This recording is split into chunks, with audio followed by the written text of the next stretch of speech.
On continue notre petite étude sur la prière, puis ce soir, on va faire comme une suite de la dernière fois. On a vu la dernière fois que Dieu voulait nous guérir le corps, l'âme et l'esprit de chaque personne à cause des meurtrisseurs de Jésus. Puis on part encore avec la même idée que le Seigneur cherche des personnes qui ont le désir de voir les gens sauvés puis guéris. Parce que si on est sincère avec nous-mêmes, là, quand on vit notre journée dans la semaine, est-ce qu'on est toujours dans cette attente-là que le Seigneur puisse guérir et sauver? Merci. Souvent, on oublie qu'on est en cheminement, en travail, que notre mission, c'est de penser à vouloir sauver les gens, puis qu'ils soient guéris par de la part de Dieu. Mais on oublie, puis ce qui fait qu'au bout de la ligne, on y repense quand on est à l'église, puis des fois dans nos prières le matin quand on y pense, mais on ne pense pas tout le temps.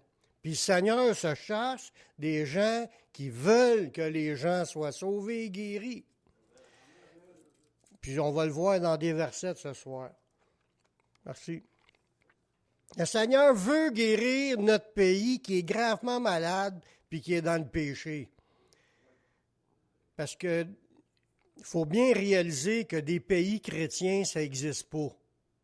Il y a peut-être des chrétiens dans le pays, mais le pays chrétien, ça n'existe pas. Puis si on regarde la moyenne de gens qui sont sauvés dans un pays, c'est loin d'être la majorité. C'est loin d'être la majorité. Puis ici, dans le Canada, dans le Québec, on n'est même pas la moitié de 1% de monde sauvé.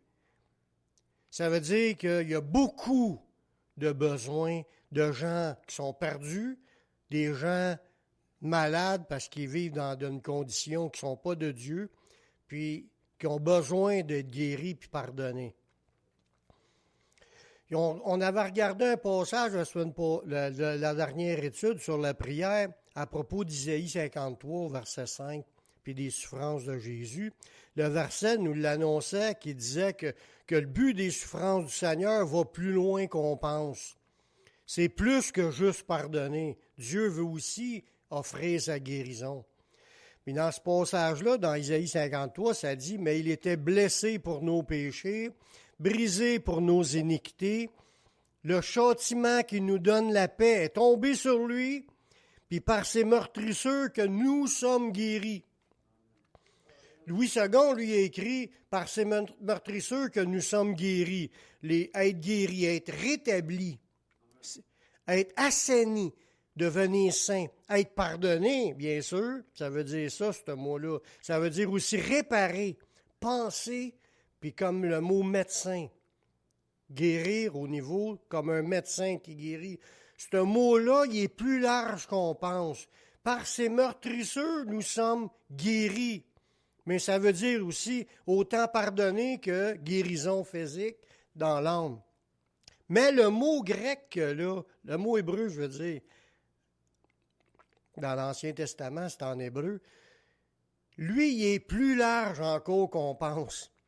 Parce qu'il y a le sens du mot guérir, il y a rendre salubre, puis ça implique aussi les mots des nations impliquant un retour en faveur. Ça va plus que juste guérir le corps. Dieu offre par ses meurtrisseurs que tout le peuple pourrait obtenir la faveur de Dieu. Ça va beaucoup plus loin. Dieu veut régler les détresses des individus, les maux nationaux. Ça veut dire, même si un pays est en guerre, Dieu est capable de ramener qu'il y ait de la paix dans ce pays-là. Par ses meurtrisseurs, Dieu peut ramener la paix dans un pays. Imaginez, c'est large ce mot-là. Mettons, même si ça serait une détresse personnelle ou une détresse dans le pays, Dieu, ce mot-là, guérison, par ses meurtrisseurs, nous sommes guéris, c'est dans le but d'obtenir une guérison de l'état général du pays. Ça va jusque-là, le sens du mot dans cette langue-là. Dieu veut élargir notre vision sur la prière pour que l'on comprenne qu'il veut aussi guérir notre pays. Si on l'avoue que notre pays est malade, mais la seule solution, c'est encore le sacrifice de Jésus à la croix. Même si on fera des alliances entre les hommes, même si on fera des théories, des manières révolutionnaires pour essayer de régler nos maux, la société va rester malade tant que le monde ne se tournera pas vers le Seigneur. Parce que c'est ces meurtrisseurs seuls qui peuvent amener la guérison dans notre pays. Dans 2 Chroniques 7,14, on l'a chanté tantôt, ça dit « Si mon peuple, sur qui est invoqué mon nom, s'humilie, prie et cherche ma face, puis s'il se détourne de ses mauvaises voies, je l'exaucerai des cieux, je lui pardonnerai son péché et je guérirai son pays. » Dans ce verset-là, on le voit, le cœur de Dieu est d'atteindre notre pays. Est-ce que Dieu a touché le Canada? Oui, Dieu veut toucher. Il l'a promis. C'est pas juste pour le peuple juif. Ça parle de son peuple. Son peuple qui vit au Canada. S'il s'humilie, s'il prie, il cherche la face, Dieu va guérir son pays. Ça fait partie du plan de Dieu dans sa largeur. Il faut penser que ça va jusque-là. C'est pour cela que la parole de Dieu nous dit de prier pour les bénédictions de notre pays. Dans le Nouveau Testament, dans 1 Timothée chapitre 2, à partir du verset 1, il nous dit « J'exhorte donc avant toute chose à faire des prières, des supplications, des requêtes, des actions de grâce pour tous les hommes, pour les rois et pour tous ceux qui sont élevés en dignité, afin qu'on mène une vie paisible et tranquille. » Si on veut de la tranquillité dans notre pays, si on veut que notre pays soit paisible, mais il faut prier pour notre pays, prier pour ceux qui dirigent, parce que Dieu veut donner sa guérison dans notre pays, il veut donner de la paix. Vivre une vie paisible, c'est une vie de shalom dans notre pays.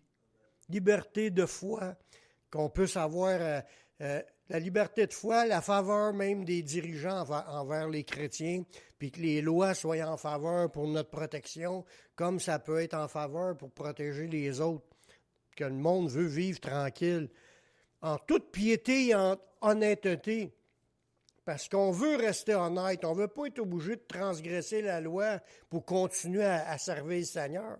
On veut continuer à garder notre liberté de le faire. Puis être en toute piété, c'est d'avoir un cœur de prière, puis un cœur tourné à aimer le Seigneur facilement, librement, sans obstacle. Mais tout ça, il dit, prie pour ton peuple. C'est écrit dans le Nouveau aussi, ça. Prie pour ton peuple, prie pour ceux qui dirigent, afin que tu puisses continuer à vivre paisiblement. Puis ça, c'est bon et agréable devant Dieu, notre Sauveur, qui veut que tous les hommes soient sauvés et parviennent à la connaissance de la vérité. Fait que, il veut qu'on pense, c'est aussi pour notre province, notre pays. Si nous sommes témoins de la désolation actuelle, parce que faut vraiment se fermer les yeux pour voir comment est-ce que c'est rendu dégradé comme morale dans le Canada, là. Je ne parle pas juste dans le monde. Bien, juste ici, là, si on se concentre sur comment c'est dégradé moralement, puis même comment est-ce que c'est impie, irreligieux, insensible face aux choses de Dieu. Les gens, ils sont même méchants envers Dieu, souvent, dans le discours. Tout est reviré à l'envers dans la société. Les corruptions, les pots de vin, des montants d'argent qui sont donnés à des compagnies, puis ils s'en vont, puis ils font faillite avec l'argent. Des affaires de même, ça se produit à tous les ans. Il dit, si on est conscient que tout va mal, puis que tout est à l'envers dans notre pays, comme c'est décrit aussi dans Ézéchiel, on va voir un passage dans Ézéchiel, puis ça nous parle de la désolation du pays. Puis les mêmes points qui sont écrits là pour que Ézéchiel relatait, on voit les mêmes points encore ici au Canada, les mêmes désolations. Au chapitre 22 dans Ézéchiel, à partir au verset 24. « Fils de l'homme, dit à Jérusalem, tu es une terre qui n'est pas purifiée. Ça s'adresse à Jérusalem, mais ça s'adresse aussi au Canada.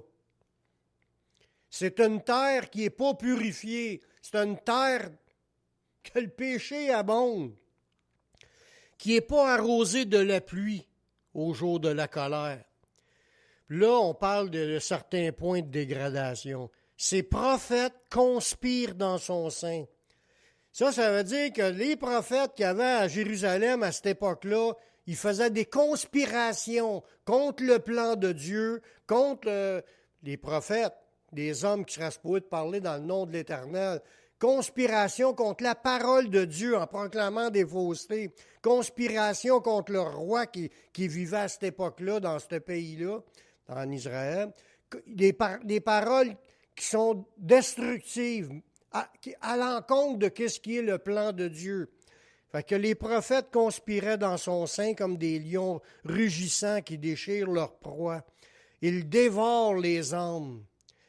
Il y a-tu ici des prophètes qui disent n'importe quoi, des fausses doctrines, puis des fausses prophéties qui ne viennent pas de l'Éternel? Des gens qui disent, tu es envoyé sur Facebook, des gens du Canada. Ils s'emparent des richesses, le but c'est de s'enrichir, puis des choses précieuses, puis ils multiplient les veuves au milieu d'elles, ou ce qui exploite les pauvres chrétiens dans leur église, puis je ne veux pas rentrer dans les détails, je ne veux pas nommer personne, mais ça existe aux États, on en voit souvent encore plus, mais il y en a aussi ici.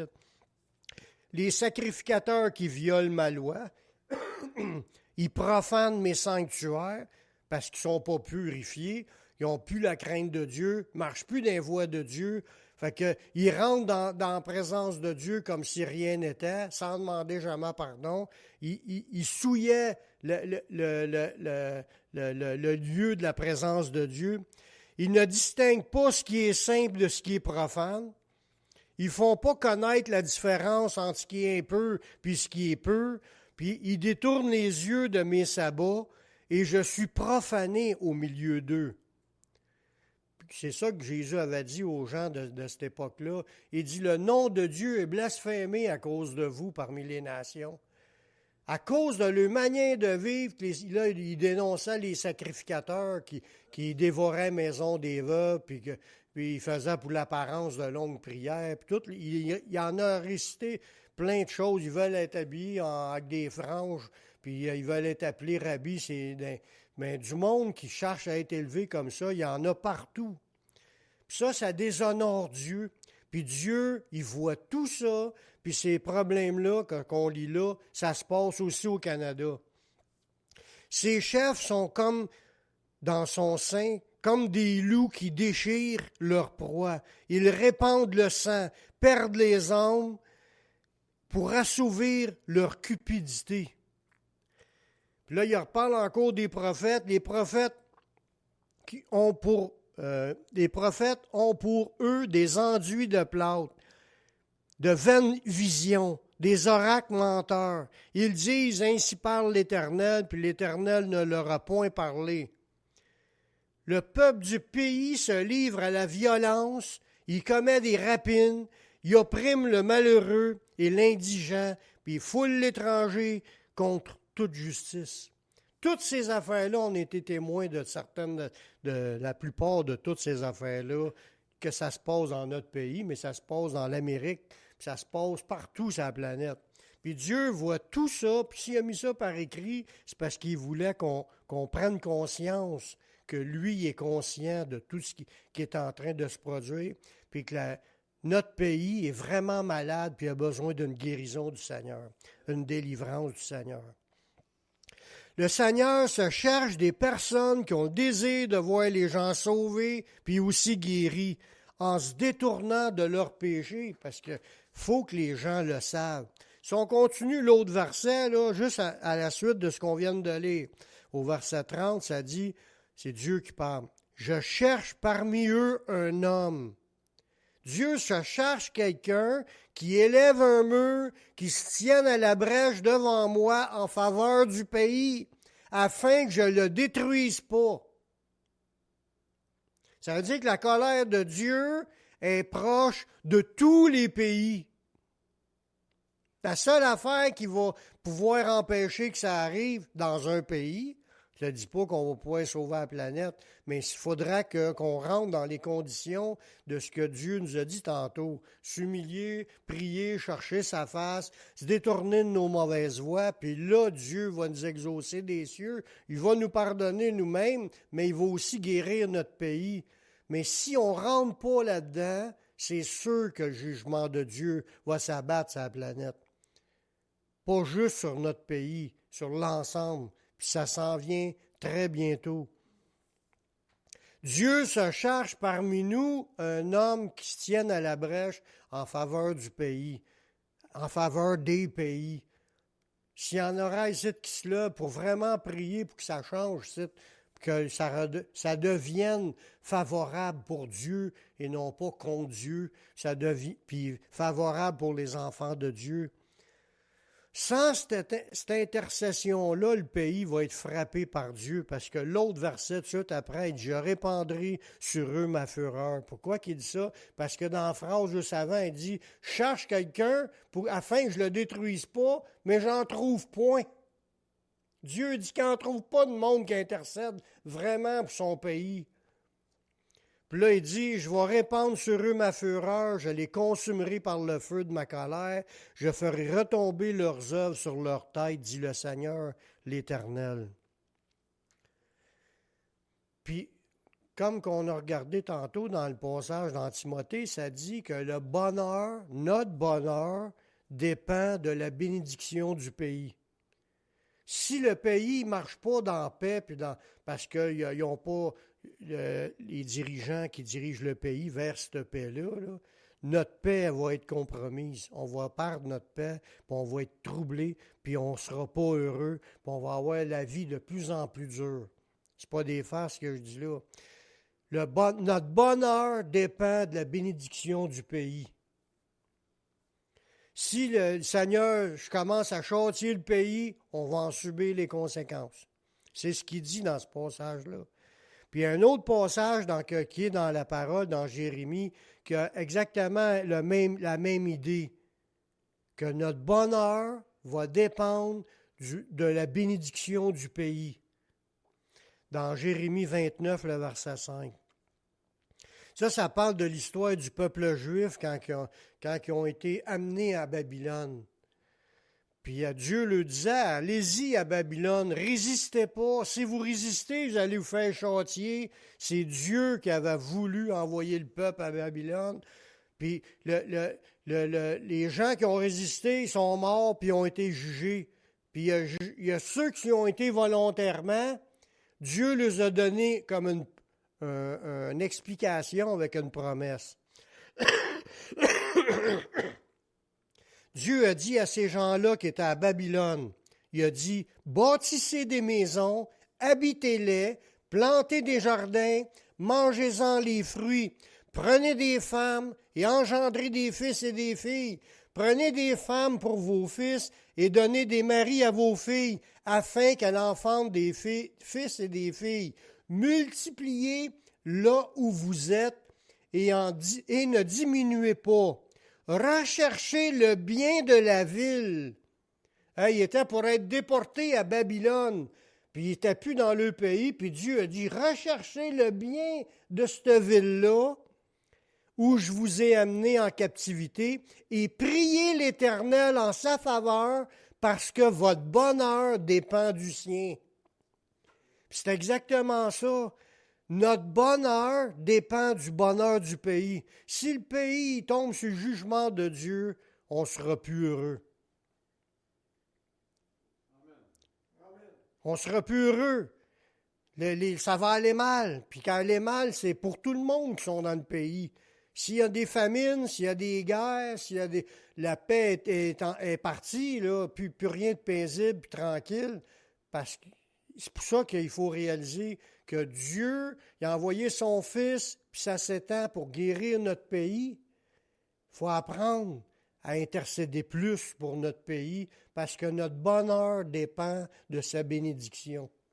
C'est exactement la même affaire que Dieu voulait nous montrer, pour qu'on comprenne que l'importance de la prière. J'espère que ça va s'étendre plus, la vidéo sur Internet, pour que le monde, qu'il y ait d'autres personnes ici au Canada commencent à prier pour le pays. Mettre plus d'accent à prier pour que nos dirigeants, pour que Dieu leur parle, Dieu leur montre le chemin, que Dieu les éclaire, qu'il y ait des visions, qu'il y ait des révélations de Jésus, que la guérison du Seigneur puisse atteindre notre pays pour qu'on soit un pays béni. Si le pays est béni, on va être béni. Je finis juste avec une pensée que j'ai lue à quelque part, je ne me souviens même plus de où, puis ça fait longtemps que je l'avais lue, cette pensée-là. Les disciples, ils ont prié 10 jours.